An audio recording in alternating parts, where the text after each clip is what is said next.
నాకు భయం వేస్తుంది జగన్మోహన్ రెడ్డి గారి మెంటల్ స్టేట్ గురించి. ఇది ఒక ఒబ్సెషన్ లాగా తయారవుతుంది జగన్మోహన్ రెడ్డి గారికి. ఏదైనా చంద్రబాబే కారణం, ఏదైనా కూడా anything negative happens to him చంద్రబాబే కారణం. షర్మిల చంద్రబాబుతో చేతులు కలిపింది, సునీత చంద్రబాబుతో చేతులు కలిపింది, రేవంత్ అయినా మోడీ అయినా ఇంకొకరైనా ఎనీబడి చంద్రబాబే కారణం. జగన్మోహన్ రెడ్డి గారు నాకు భయం వేస్తుంది. మీరు అద్దంలో ముఖం చూసుకుంటే మీ ముఖం కనిపిస్తుందా, మీకు చంద్రబాబు గారి ముఖం కనిపిస్తుందా? ఒకసారి పరిశీలన చేసుకోండి. నమస్తే అండి, నా పేరు డాక్టర్ గౌతమ్. నేను ఇప్పుడు సిట్టింగ్ ఎమ్మెల్యే అండ్ మినిస్టర్ అయిన అంబటి రాంబాబు నుండి. అది నా దురదృష్టం, ఎవరు ఏం చేయలేరు. బట్ ఈ వీడియో చేయాలా లేదా అని నేను చాలా సార్లు ఆలోచించి చేయటం నా బాధ్యత అని అనుకున్న తర్వాత నేను ఈ వీడియో చేస్తాను. అంబటి రాంబాబు అంత నీచుడు, నికృష్టుడు, దరిద్రుడు, శవాల మీద పేలాలు ఏరుకునే రకాన్ని నేను నా జీవితంలో చూడలేదు. రోజు పొద్దున్నే దండం పెట్టుకునేటప్పుడు ఇంతటి నీచుడిని ఇంకొకసారి నా లైఫ్ లో ఇంట్రడ్యూస్ చేయకు స్వామి అని ఎప్పుడు కోరుకుంటూ దండం పెట్టుకుంటుంటా.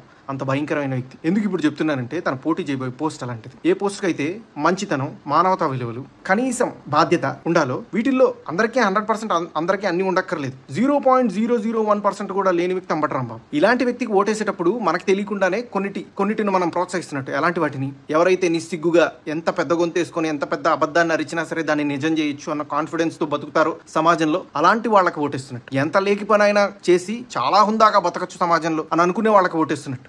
ఏదైనా చేసి సిగ్గు లేకుండా సిగ్గులేని తనాన్ని ప్రోత్సహించవచ్చు అని అనుకునే వాళ్ళకి మనం ఓటేస్తున్నట్టు. ఇలాంటి వాళ్ళకి ఓటేస్తే ఇవే సమాజం యొక్క తలరాతలాగా మారి రేపు సమాజం కూడా ఇలానే తయారవుతుంది. దీన్ని ప్రజలు గమనించి సరైన ఓటుతో, సరైన బాధ్యతతో ఓటేసి సరిగ్గా నాయకుడిని ఎంచుకుంటారని ఆశిస్తూ అందరికీ నమస్కారం. నేను క్రాంతి బార్లపూడి, ముద్రగడ పద్మనాభం గారి అమ్మాయిని. పిఠాపురంలో పవన్ కళ్యాణ్ గారిని ఓడించడానికి వైసీపీ నాయకులు ఎన్ని చేయాలో అని చేస్తున్నారు. ముఖ్యంగా నిన్న మా నాన్నగారు ఒక బాధాకరమైన ఛాలెంజ్ చేశారు. పవన్ కళ్యాణ్ గారిని ఓడించి పిఠాపురం నుండి తరిమేయకపోతే ఆయన పేరు ముద్రగడ పద్మనాభం రెడ్డిగా మార్చుకుంటారట. ఈ కాన్సెప్ట్ ఏంటో నాకు అసలు అర్థం కాలేదు. ఆయన ప్రకటన ముద్రగడ అభిమానులకు సైతం నచ్చలేదు. వంగా గీత గారిని గెలిపించడానికి కష్టపడొచ్చు, కానీ పవన్ కళ్యాణ్ గారిని మరియు ఆయన అభిమానుల్ని కించపరిచేలా కామెంట్స్ ఉండకూడదు. మా నాన్నగారిని కేవలం పవన్ కళ్యాణ్ గారిని తిట్టడం కోసమే జగన్మోహన్ రెడ్డి గారు వాడుతున్నారు. ఎన్నికల తర్వాత ఆయనను ఎటు కాకుండా వదిలేయడం పక్కా. ఈ విషయంలో నేను మా నాన్నగారిని పూర్తిగా వ్యతిరేకిస్తున్నాను. నేను పవన్ కళ్యాణ్ గారి గెలుపు కోసం నా వంతు కృషి నేను చేస్తాను.